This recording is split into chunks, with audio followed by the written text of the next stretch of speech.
Hello everyone, कैसे हैं आप लोग। आज मैं आप लोगों से कुछ बात करना चाहता हूं। एसएससी और आरआरबी परीक्षा में सुधार के लिए याचिका यानी कि पिटीशन को फाइल कर दिया गया है और हमारे भारत देश के जितने भी टीचर्स और स्टूडेंट हैं जो गवर्नमेंट जॉब की तैयारी करते हैं उनको यहाँ पे सपोर्ट करना है। सपोर्ट अपना सिग्नेचर करके यहाँ पे करना है। जितना ज़्यादा सिग्नेचर होगा उतना ज़्यादा इसका महत्व बढ़ जाएगा।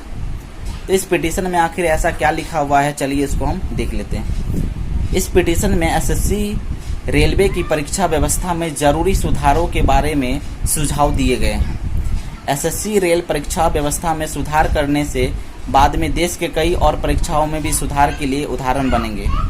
इसे ज़्यादा से ज़्यादा बच्चों के साइन करने की ज़रूरत है। खुद भी साइन करें और हर किसी को शेयर करें। सोशल मीडिया के माध्यम से जितने ज़्यादा से ज़्यादा सिग्नेचर होंगे इस पिटीशन का उतना ही महत्व बढ़ जाएगा। मैक्सिमम सिग्नेचर करवाने का आप लोग प्रयास करें। देखिए, इशू बहुत सारा है, सीजीएल के साथ भी है, बैंकिंग के साथ भी और रेलवे के साथ भी है। तो चलिए उसको हम समझते हैं सबसे पहले, और उसके बाद हम जो है लास्ट में इसका सॉल्यूशन के बारे में भी हम डिस्कस करेंगे, कैसे इसका सॉल्यूशन जो है निकलेगा।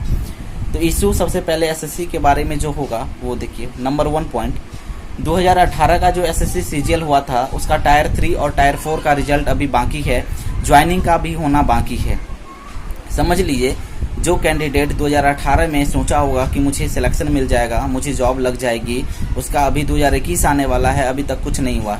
टायर 3, टायर 4 और ज्वाइनिंग अभी भी बाकी है। CHSL 2018 का एग्जाम हुआ था, उसका टायर 3 का रिजल्ट बाकी है, डॉक्यूमेंट वेरिफिकेशन बाकी है और फाइनल रिजल्ट बाकी है।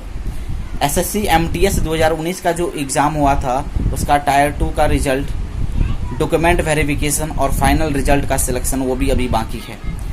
CPO 2019 फिजिकल एग्जामिनेशन बाकी है, पेपर 2 का होना बाकी है, मेडिकल एग्जामिनेशन भी बाकी है। समझ लीजिए क्या चल रहा है यहाँ पे। No revised calendar published. देखिए, कैलेंडर ही नहीं निकलता है पूरे साल में। इस साल में कौन सा परीक्षा होगा, कौन सा एग्जामिनेशन होगा, उसका डेट मेंशन नहीं रहता है। स्टूडेंट को पता ही नहीं चलता है। उस पे जो है सो बोर्ड को जो है कैलेंडर ऐसा पब्लिश करना चाहिए जिसमें नोटिफिकेशन डेट रहना चाहिए। ऑल एग्जाम जो है उसका रहना चाहिए। टायर 1 कब होगा, टायर 2 कब होगा, उसका डेट मेंशन होना चाहिए और फाइनल रिजल्ट का डेट भी उसमें मेंशन होना चाहिए, जिससे लोग जो है अवेयर रहे, जितने भी स्टूडेंट है वो अवेयर रहे। ठीक है। उसके बाद wasted vacancy due to lack of waiting list. Waiting list के चक्कर में, वेटिंग लिस्ट नहीं होने के कारण जो है सो बहुत सारे वैकेंसी वेस्ट में चला जाता है। वे अगले साल के लिए फिर ऐड हो जाता है उसमें। कारण इसका क्या है, तो कारण बहुत ही सिंपल है कि एक ही स्टूडेंट का मल्टीपल एग्जामिनेशन में सिलेक्शन हो जाना। देखिए, एक स्टूडेंट ऐसा है, मान के चलिए, जिसका 5 एग्जाम में सिलेक्शन हो गया, वो रेलवे में भी सिलेक्ट हो गया, वो सीजीएल में भी सिलेक्ट हुआ और सीजीएल में सीजीएल, CHSL, MTS सब में सिलेक्ट हो गया, मान के चलिए। तो वो क्या करेगा, बाद में जाके रिजिग्नेशन स्टार्ट कर देगा, है ना, रिजाइन कर देगा और अच्छे पोस्ट को वो चूज कर लेगा। तो ऐसे में वो जो है वैकेंसी को क्या कर दिया, वेस्ट कर दिया। अगर यहाँ पे हमारे पास वेटिंग लिस्ट का ऑप्शन रहता है तो वो जो सीट वेस्ट में चला गया, किसी और बंदे को अगर ज़रूरत रहता तो उसको तो नौकरी इस साल लग जाएगा ना। तो इस पे ध्यान देना पड़ेगा बोर्ड को। नेक्स्ट पॉइंट जो है वो है lack of provision to change exam centre. Exam centre का भी जो है सो हम लोगों के पास कोई ऐसा प्रोविज़न नहीं रहता कि हम लोग चेंज कर सके।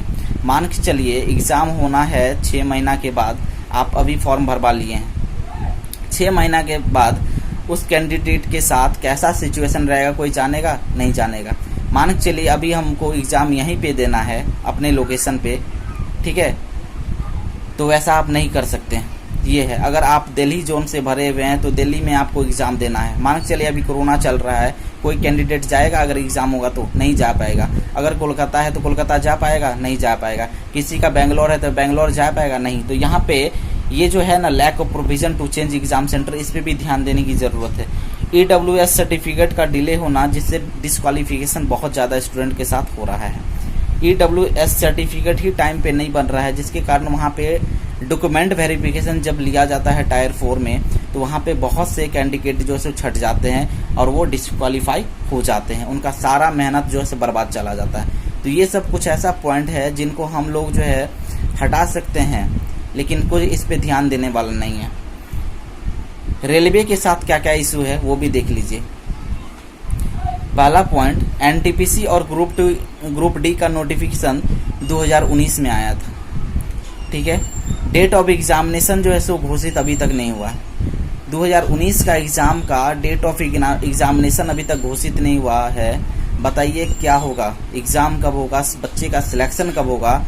और वो 12 अरब के करीब जो है सरकार उससे पैसा जो है सो कमा चुकी है। 12 अरब 9 अरब इतना पैसा कमा चुकी है। 100 के बदले वो 500 रुपया जो है चार्ज की है वैसे बच्चों से जो खुद अभी एग्ज़ाम की तैयारी कर रहे हैं। अच्छा मतलब तरीका है रेवेन्यू कलेक्ट करने का ये सरकार का। दूसरा जो पॉइंट है वो वेंडर नॉट येट सिलेक्टेड। अभी तक रेलवे बोर्ड को जो है वेंडर ही नहीं मिला है। एग्ज़ाम कौन कराएगा ये अभी उनको पता नहीं चला। और एक्स्ट्रा चार्ज लिया जाता है एग्ज़ाम फी के रूप में, ये भी एक बहुत बड़ा समस्या है। तो चलिए ये सब तो इशू था ना, रेलवे के साथ क्या है इशू, एसएससी के साथ क्या है, जिनके कारण हम सभी जैसे जितने भी टीचर हैं, जितने भी स्टूडेंट हैं, बहुत यहाँ पे जो संघर्ष कर रहे हैं कि आगे में फ्यूचर में कभी भी ऐसा जो है सो किसी को संघर्ष ना करना पड़े। एक बार इस सॉल्यूशन को हम लोगों को निकालना पड़ेगा, हमारी सरकार को जो है इस पे ध्यान देना पड़ेगा। सॉल्यूशन क्या क्या है वो भी देख लीजिए। पहला सॉल्यूशन, एग्ज़ाम का कैलेंडर जो है ऐसा होना चाहिए जिसमें पूरा चीज़ मेंशन हो डेट के साथ कि नोटिफिकेशन कब आएगा इस एग्ज़ाम का टायर 1 का एग्ज़ाम कब होगा, टायर 2 कब होगा, इसका डॉक्यूमेंट वेरिफिकेशन कब होगा और फाइनल रिजल्ट कब होगा, इसका ये सब पूरा जो है मेंशन होना चाहिए इस एग्ज़ाम के कैलेंडर में। दूसरा पॉइंट है इंस्टेंट रिजल्ट लाइक इलेक्शन। जैसे इलेक्शन का रिजल्ट तुरंत आ जाता है उसी तरह से हमारा ये एग्ज़ाम जो है उसका रिजल्ट भी इंस्टेंट होना चाहिए, तुरंत आ जाना चाहिए। इसमें 3 से 4 साल 2 साल नहीं लगना चाहिए। Question paper should be error free. Question paper जो है एग्ज़ाम का जो आता है वो एरर फ्री होना चाहिए। मुझे तो लगता है ये एग्ज़ाम डिपार्टमेंट का साजिश है, क्योंकि ये बार बार जो है सो क्वेश्चन ऐसा वहाँ पे रहेगा जो आपको 4 से 5 क्वेश्चन 10 क्वेश्चन ऐसा मिलेगा आपको एग्ज़ाम में 100 क्वेश्चन में से जो एरर रहता है। और बाद में होता क्या है, अगर आपको कंप्लेन करना है तो वहाँ पे फ़ाइन लिया जाता है, 100 रुपया 200 रुपया चार्ज किया जाता है पर क्वेश्चन का। तो वहाँ पे फिर एजुकेशन डिपार्टमेंट को, हमारी सरकार को वहाँ से भी कमाई हो जाता है। नेक्स्ट पॉइंट है speed up tyre 3 tyre 4 exam process. ये जो एग्ज़ाम का प्रोसेस है टायर 3 का, टायर 4 का, टायर 1 का एग्ज़ाम अगर हो भी जाता है तो फिर टायर 3 और टायर 4 में जाके इतना टाइम लग जाता है कि बच्चे परेशान हो जाते हैं और कोई देखने वाला नहीं है। 1 एग्ज़ाम 1 ईयर, 1 साल में 1 एग्ज़ाम होना चाहिए। इसका मतलब ये नहीं कि एक ही एग्ज़ाम होना चाहिए। अगर आप एक एग्ज़ाम लेके आते हैं, फॉर्म अप्लाई हो गया, तो कोशिश ये कीजिए कि उस एग्ज़ाम को इसी साल में कंप्लीट करें। 1 साल में कंप्लीट हो जाना चाहिए एक एग्ज़ाम। यहाँ पे तो हमारे देश में एक एग्ज़ाम 3-3 साल 2-2 साल तक चलते रहता है, लेकिन किसी को पता नहीं।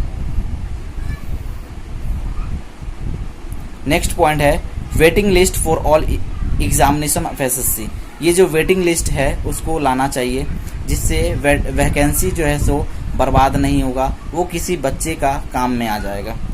Provision for zone selection, zone selection का भी जो ये ऑप्शन रहना चाहिए स्टूडेंट के पास, ताकि वो अपने एरिया के हिसाब से जो है सो एग्ज़ाम दे सके और बाद में जॉब प्रेफरेंस भी वहाँ पे होना चाहिए। Shorten the process of recruitment for government jobs. ये जो गवर्नमेंट जॉब का रिक्रूटमेंट का जो प्रोसेस है वो बहुत ही लंबा है। एक बार ये एग्ज़ाम हो गया टायर 1, फिर कितना महीनों के बाद जो है कितना महीनों बीत जाता है, उसके बाद टायर 2 आता है। टायर 2 हो जाता तो टायर 3 कब होगा इसका कोई पता नहीं। डॉक्यूमेंट का वेरिफिकेशन कब होगा कुछ पता नहीं। फाइनल रिजल्ट में सिलेक्शन होगा कि नहीं होगा इसका भी कुछ पता नहीं। तो ये समझिए एक एग्ज़ाम, एक नौकरी का तैयारी करने में हमारे भारत देश का जो युवा है उसको कम से कम कितना टाइम लग जाता है। और एक चीज़ और मैं आपको बोलना चाहूँगा कि जो लड़कियां हैं उसको 3 साल नहीं मिलता है तैयारी करने के लिए। सरकारी नौकरी का अगर वो तैयारी कर रही है तो उसको 3 से 4 साल नहीं दिया जाता है। लड़कों को तो मिल जाता है लेकिन लड़की को मिलेगा नहीं। उसको अपने आप को प्रूव करने के लिए सिर्फ 1 से 2 साल दिया जाता है, और 1 से 2 साल में तो एग्ज़ाम भी नहीं होता है ना। एग्ज़ाम हुआ, उसका रिजल्ट नहीं आया, तो समझिए ऐसे ऐसे बहुत सारी लड़कियां भी हैं हमारे इस भारतवर्ष में जो चाहते हुए भी, जिसमें टैलेंट है, वो पीओ की नौकरी कर सकती है, एसबीआई पीओ में जॉब लग सकता है उनका, एसएससी डिपार्टमेंट में इंस्पेक्टर बन सकती है, लेकिन आज वो क्या है, हाउसवाइफ बन के रह गई है। और बहुत सारे जितने भी लड़कियां हैं उनका भी यही फ्यूचर होने वाला है। जब तक ये प्रॉब्लम नहीं सॉल्व होगा तब तक हमारे जैसे बहुत सारे हमारे भारत में ये प्रॉब्लम कभी भी सॉल्व नहीं हो पाएगा। इसलिए हम सभी को यहाँ पे सपोर्ट करना है, और ये जो पिटीशन आया है, ये जो याचिका है, यहाँ पे हम लोग को अपना सपोर्ट करके दिखाना है कि हम लोग इसको बदलना चाहते हैं। वाकई में सरकार इस पे काम नहीं करेगी। सरकार को जो है खुद से मतलब है, वो ऐसा तरीका सिर्फ लेके आएगी जिससे उसको वोट बैंक जैसे हो सके। अभी जो है सो 2020 का जो इलेक्शन होने वाला है, उससे पहले देखिएगा कितना सारा वैकेंसी हो गया, निकल जाएगा। न्यूज़ पे इसको बोलने वाला कोई नहीं है। आज तक हो गया, एबीपी न्यूज़ हो गया, जी न्यूज़ हो गया, या बहुत सारे ऐसे मीडिया है जो कोई नहीं बोल रहा। आप प्लेलिस्ट निकाल के देख लीजिएगा, एक भी न्यूज़ जो है इस मुद्दे पे नहीं उठाता है, बेरोजगारी पे। ये स्टूडेंट का मुद्दा है जो कोई नहीं उठाने को तैयार है। आज आप देखोगे तो वहाँ पे चाइना, पाकिस्तान, फ्रांस ये चल रहा है न्यूज़ पे।